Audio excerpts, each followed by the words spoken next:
Football at 4, powered by Inside the Birds podcast. Check out their latest podcast, dropped just this morning. Very, very insightful conversations with Todd Herremans and Trey Thomas. Geoff Mosher, Adam Kaplan, co-hosts of the Inside the Birds podcast. And Geoff Mosher joins us every Monday and Wednesday here on 97.3 ESPN, as all guests do on the Boardwalk Kind of Hotline. Geoff, how you doing today? Oh, I'm doing great. How are you guys doing on this very frigid, unseasonably cold July day? I love where you went with that. I'm just glad I'm sitting in air conditioning today, and I'll just leave it at that. How about that? God bless you.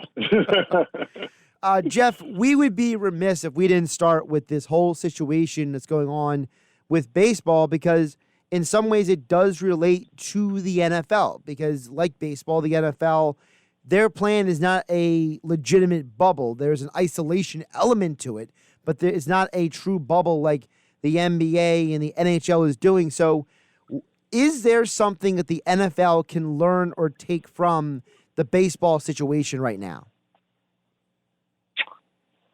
Yes. I mean, I think what the NFL can look at, and we've all been having this discussion for a while. I know when I've been on with you guys and Mike and Hunter, the one thing I've consistently said is, football does not start until September. And in a way that's kind of good while these other sports attempt their comebacks, because eventually one of these sports will show us the way. The way may not be the way we want, but we will be shown the way. And so with baseball in particular, because that's closer to what you're going to see with football, with no bubble, teams playing in their home cities, when you see that the Marlins had players test positive and then kind of this meeting or text chain going on to decide whether or not they wanted to play, and they all decided they wanted to play, and then the situation got worse, I think what the NFL should look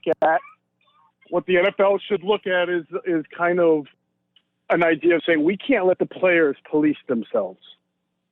All right, we cannot let the players decide through text message or whatever that if just a couple of players have coronavirus or something, that this is okay. Well, business as usual. We've all decided as a group. You have infectious disease experts who I believe will be, guiding the light there for all the teams, and their word has to be concrete, in my opinion. I mean, I just feel like the orders have to be followed there.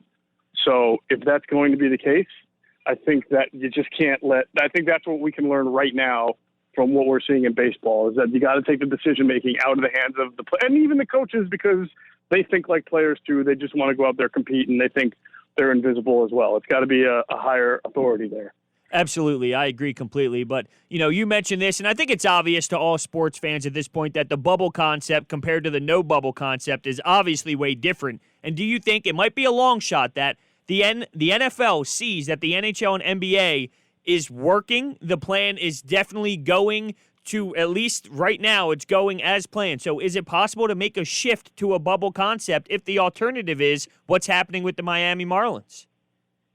Yeah, I've thought about that, Hunter. We'll see. I think the NFL should look into that as a plan B, as a contingency, as something they may have to think about as they get a little bit closer. I imagine there are obstacles. The NHL plays in two cities. They got a bunch of teams playing in two rinks, basically, right? And the NBA is playing in a bubble in Orlando, and I think they're using the same court for pretty much every game. Am I correct on that? It's just one court being used for all the games? They have three courts. They have three different courts along with the practice facility. Right. So I guess you can find some cities that have a couple of colleges. Right, because if they're not going to have fans, does it need to be an NFL stadium? It could just be a football field. Right.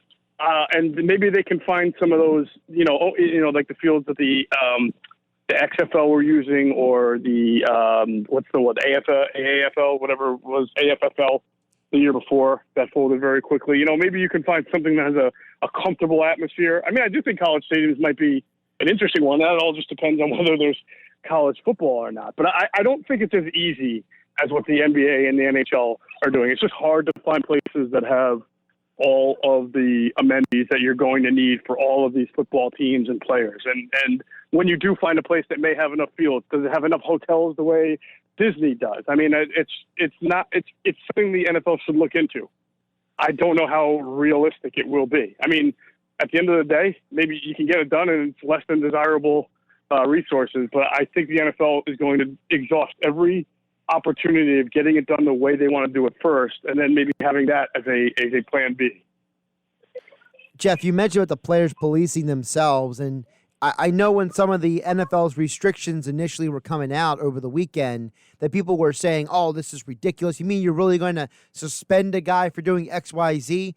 But now in light of the baseball situation and a month ago with the MLS situation where they literally just kicked 2 teams out of their tournament, they basically just told DC and Nashville, stay home and don't go anywhere. It feels like that whether it's the NBA's restrictions or the NFL's proposed restrictions, it feels like that these restrictions are a little less extreme and a lot more logical.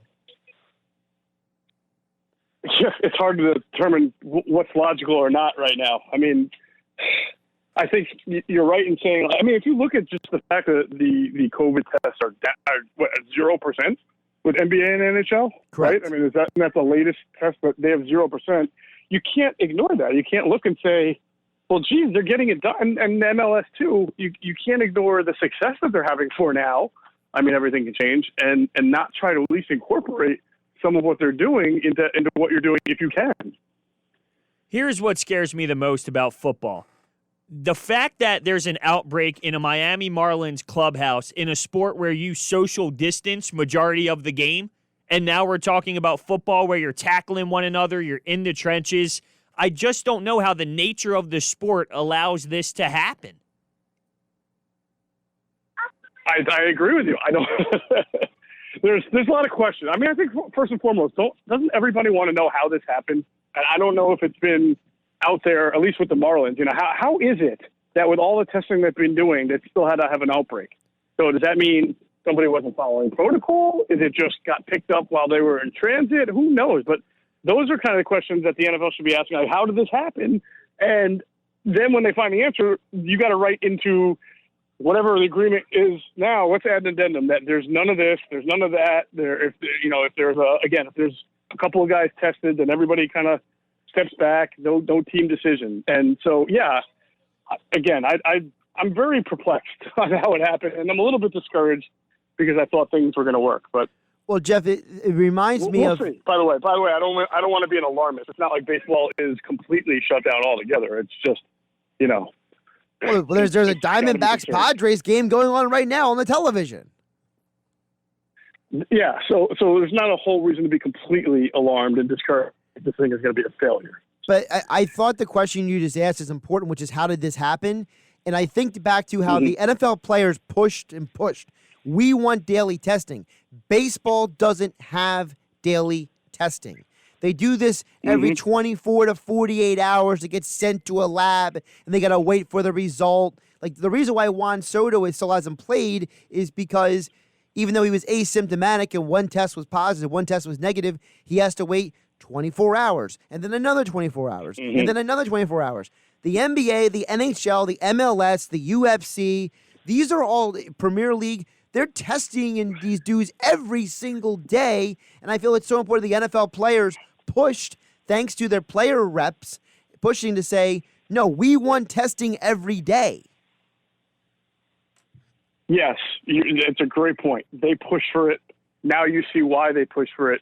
And here's the thing. As much as they push for it, I believe the ultimate agreement was they are going to test every day up till maybe the first 2 or 3 weeks, and then they have a plan to scale back the testing after that, if I'm not mistaken. Right. So now you're looking at it and you say, well, maybe that wasn't the smartest idea. I mean, the MLB made it, 3 weeks of camp into the start of the season, and now they're having these issues. Maybe they need to go back and push and say, hey, you know what? We should have everyday testing for at least the entirety of training camp and maybe the first 2 weeks of the season. So if not, longer than that.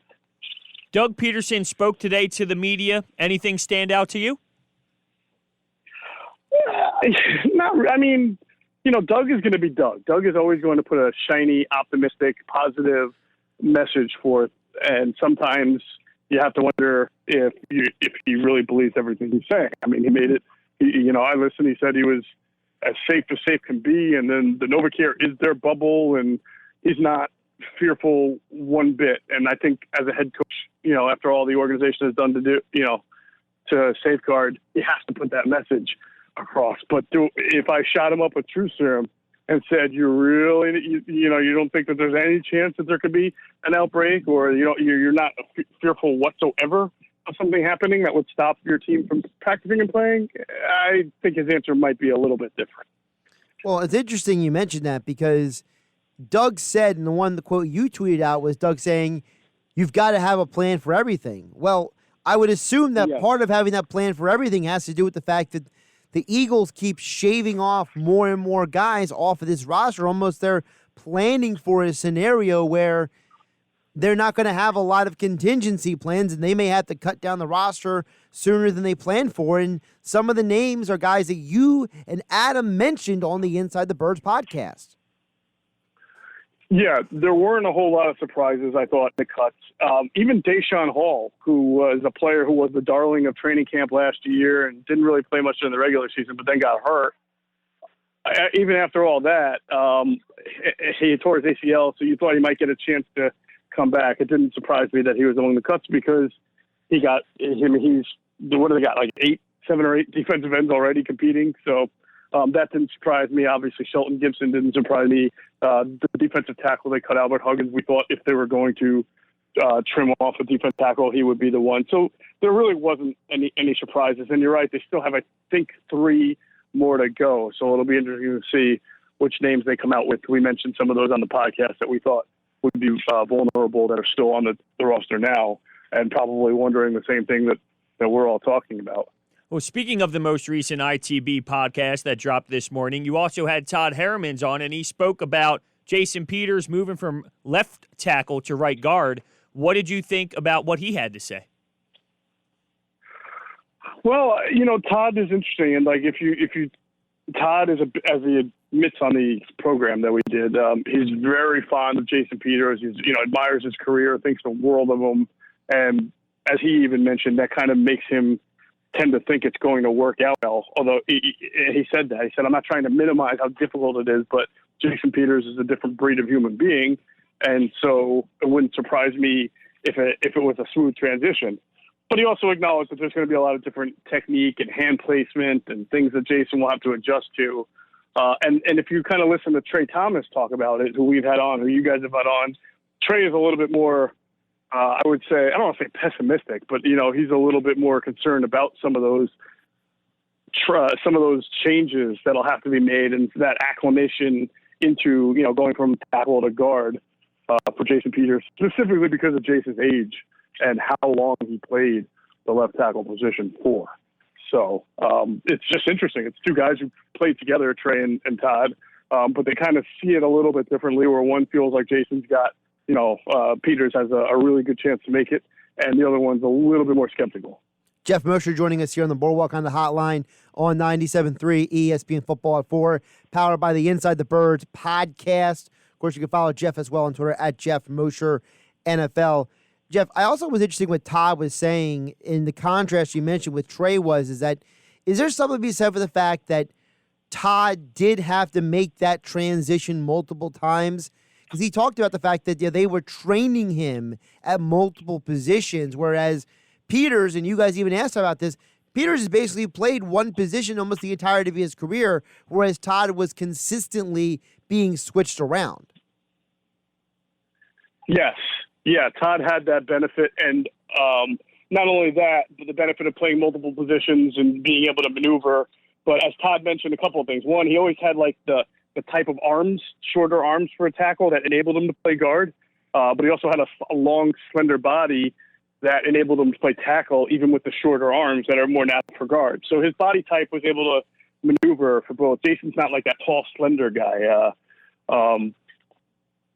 Jason Peters is a little bit built more like a tackle, I think, than a guard. But, we'll see how that goes. But also, whenever Todd was going to make the switch, it was already made clear to him, either at the end of the prior season or at the start of spring the next year, that was probably where they were going to put him. They always were able to cross-train him a lot so that it wasn't like a complete surprise. Now, Jason Peters is going to attempt to do this with 0 camps spring camps, 0 OTAs, 0 mini camps, and then not even a real ramp-up process until a good 2.5 weeks from the start of training camp. So he's got a very, very small amount of time to get prepared for a completely different position. And mind you, he was a tight end in college, so it's not like he can even go back and say, hey, I remember playing guard a little bit in college and here. I mean, this is just absolutely new to him. On InsideTheBirds.com, you predicted that the Eagles and the Cowboys would finish with the same exact record of 10-6, but the Cowboys winning due to a tiebreaker. And I'm curious, what were your thoughts when predicting that based off the fact that they have a new coach and they have to implement a whole new system in this environment compared to Doug Pederson, who has been here for a couple seasons now? Well, it's actually not the case, Hunter. That's a big reason why I'm giving the Cowboys the benefit of the doubt. In fact, I've heard this from several coaches and personnel people in the league that the best thing that the Cowboys were able to do was keep Kellen Moore as their offensive coordinator, because they're going to run that same offense that Kellen Moore has been presiding over. So it's not going to be a whole lot of new language. It's not going to be a whole lot of new philosophies, new theories or anything. And that really will help them compared to, say, the Giants learning a new system and the the Washington football team learning a new system and things like, and a lot of these teams that have new coaches and quarterbacks. So it really, that one holdover, I think, is going to make a really big difference for Dallas and help them out. Now, does that mean they're going to win the division and finish in the tie? You know what it's like when you're just making projections. But the one thing that has been consistent, at least since 2003 and 2004, is that whoever's won the NFC East has not won it again the next year. Right, so that's 15 years almost now of a new of a different team winning the division than the year before. Speaking of making projections, Geoff, I think we'd be remiss if we didn't bring up the big trade that happened with Jamal Adams, a topic that you and Adam have talked about frequently here on Football at 4 as well as the Inside the Birds podcast. And part of what's interesting is it involves the guy who used to be here with the Eagles, Joe Douglas, getting a lot of picks in return from a marquee player. So, what was your reaction to the trade, and how do you think this trade may play out for both of those franchises? I mean, on theory, it's like, wow, the Jets won the trade because they got 2 first-round picks. They got a pretty good, decent enough player to play safety, and then I believe also a third-round pick, and they give up the player and a fourth. So anytime you get 2 first-round, that's quarterback trade compensation, to be honest. So to get that for safety is a great thing. It's just it's almost like it works for both, though, because Seattle was a Super Bowl contender before they make the trade, and now they are definitely a Super Bowl contender, if not more equipped to be able to win the Super Bowl. And they are a very forward-thinking organization, so it wouldn't surprise me if the Seahawks were thinking, you know what, there might not even be college football this year. Like, how hard it's going to be really hard to scout players who are going to be available for next year's draft if they don't even have a season's worth of college football. So let's let the Jets worry about that more, and we'll just take the immediate talent now. I could see that being part of their philosophy. So even though I think the Jets kind of, if you just take the context out, it seems like the Jets win the trade. You can certainly say the Seahawks did well because they have a player that they're adding to a really good team, and they have an opportunity now to win a Super Bowl because of it. And I think the Jets, while you can say, hey, that's great, they got 2 first-round picks, this is an organization that's constantly picking in the top 10 in the first round and constantly adding picks, and yet they have yet to really kind of establish themselves as a very good organization in this league for a long time. So, if you're looking at it objectively, you hope it's a win-win for both. Yeah, there's no doubt that Seattle got a great player that you can put in so many different spots, safety, linebacker. I mean, he does it all. But I just wonder, with a contract like Russell Wilson, hitting on high draft picks is very important because of how much money they cost when you have a quarterback that's getting paid so much money. So from that point, a couple years down the road, will it hurt them missing out on these first-round picks when it comes to financial stuff? Because you remember, you also have to pay a guy like Adams a lot of money. Yeah, no doubt about it. And so, look, the Seahawks have a lot of injuries. If they have an Eagles-like year of last year or the year before, and they don't make the playoffs and they're not competitive, it's really going to come back to bite them in the rear end. If, by chance, Jamal Adams is helps them get deep into the playoffs and win a Super Bowl, though, they're going to say it's all worth it. Geoff, you mentioned about being all worth it. I got to think, though, how many times have we seen, and I asked Hunter this earlier, how many times have we seen trades and teams get a slew of picks and they don't do anything with those picks? And I'm not trying to disparage Joe Douglas, but he hasn't really been on the job that long. We don't know what kind of executive he's going to be. And, I think about, when the Redskins traded up for RG3 or when the Eagles traded up for Carson Wentz. What did those teams trading down do with those picks? Or when the Saints traded away that haul for Ricky Williams. So just getting picks is always a dicey situation too, is it not? No, I agree with you. And again, you take the history of the organization into account. The Jets have shaky ownership, shaky management. They're constantly on different coaches, which means you're on different schemes sometimes, year to year to year. So even if you hit on a good draft pick, maybe he doesn't fit your scheme because you were drafting for a 4-3 and now you're running a 3-4 or vice versa. So it certainly is the case. I mean, look at the Bears trade to get Khalil Mack and they gave up all the picks to the Raiders. Now, maybe the Raiders will be good. It looks like Josh Jacobs is a good player. It looks like Max Crosby is a guy they got late is a good player. We'll see about Cleveland Farrell, and we'll see about some of the guys they got in this year's draft. But you saw the impact that one player had on the Chicago Bears. They went from the worst team to the best team in the division that year. And even though they struggled last year, they still were competitive. I think they finished at 500, despite having really terrible quarterback play. So you would say you'll take the Khalil Mack over the picks every single time. And if I could circle it back to the Eagles, what does it say to you that this is now another player? We've seen this before. I remember with Jalen Ramsey and other guys where the Eagles, they were not willing to give up 1 billion picks to get a player, and these other teams are willing to do it. What does that say about Roseman and the Eagles' plans? Well, yeah, I mean, first of all, I can't imagine Howie ever giving up that much compensation for a player at that position. Even though they've treated safety, I'd say, with a little bit more respect over the last few years. I can't imagine giving up 2 first-round picks for a safety. Maybe a pass rusher, yes. Maybe a left tackle, yes, but not a safety. So I think that's the smart thing. Obviously we've talked about the cap situation that the Eagles are in. They'll figure it out. Obviously they have to, but adding on a player of that caliber at that position to give up that much and then have to pay that much.